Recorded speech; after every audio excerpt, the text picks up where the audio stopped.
We are also now learning more about the Afghan national accused in that deadly attack. DHS Secretary Kristi Noem revealing new details as the investigation unfolds, including how his descent into terror could have started. I will say we believe he was radicalized since he's been here in this country.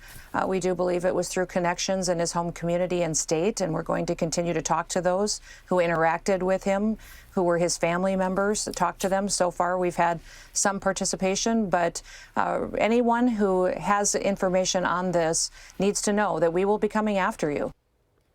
The Associated Press also reporting a leading national refugee agency was warned multiple times the suspect was spiraling into mania and mental illness beginning in 2023, saying, quote, Ramanullah has not been functional as a person, father, or provider since March of last year.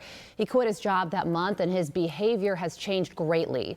The emails described a man who was struggling to assimilate, unable to hold a steady job or commit to his English courses while he alternated between periods of dark isolation and reckless travel. Joining us now is retired Lieutenant Colonel Alex Pelbath.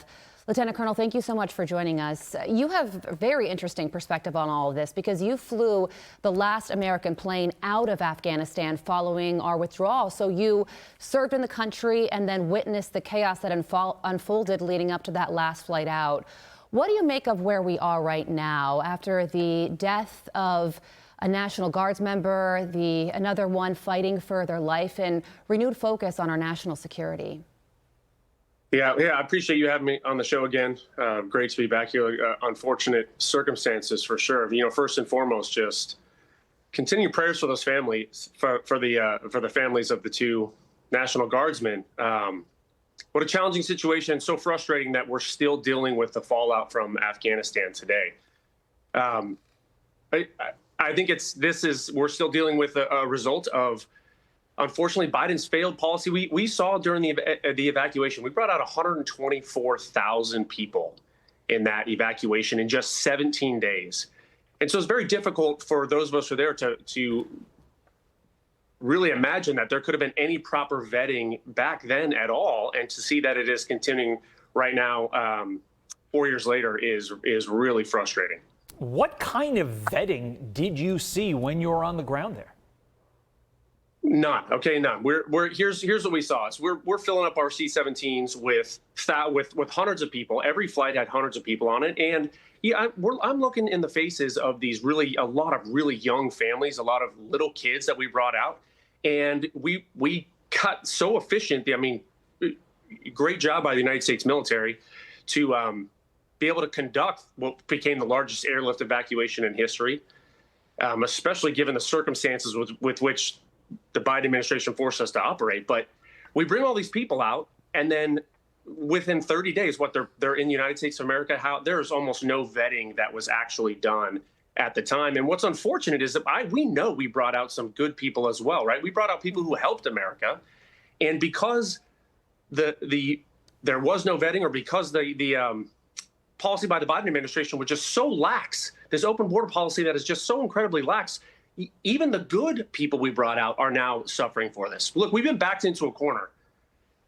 We're not doing this because we want to do it. We are doing this because we have to do it.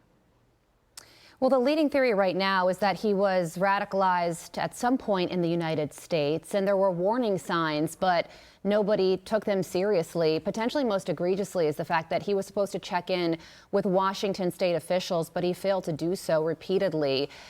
Had those Washington state officials intervened in some way, could this have all been prevented? That's one question. But this is also leading to major questions over how somebody could have worked with the U.S. government while working with that CIA-backed military unit in Afghanistan, work with our government, and then come to the United States and turn into the terrorist, a type of terrorist that he was fighting against. So what do you think about that? I'm really not sure. I don't know his background, what he did for us in Afghanistan. I do know that we used a lot of people, not that we maybe necessarily would have chosen to use during that conflict, but people that we were forced to use. And so I think this is a little bit of an inevitability with, in 4 years of an open door immigration policy, what we're seeing, not just with the Afghans here, but we're talking about, I think, immigration policy as a whole, with 4 years of essentially no vetting, open border policy. What we're feeling even here in South Carolina, in the Low Country where I live, is that every state's now a border state, and President Trump is right. Immigration is now become a national security issue, and so we have no choice but to re-examine everybody who's come here, certainly everybody who's come here since during the Afghanistan withdrawal, but more importantly, I think we need to relook at our immigration policy as a whole. Yeah, and President Trump is reviewing those Afghan asylum cases and putting a pause on applications as well. Lieutenant Colonel, we thank you so much for joining us this morning with your perspective. We appreciate your time as always.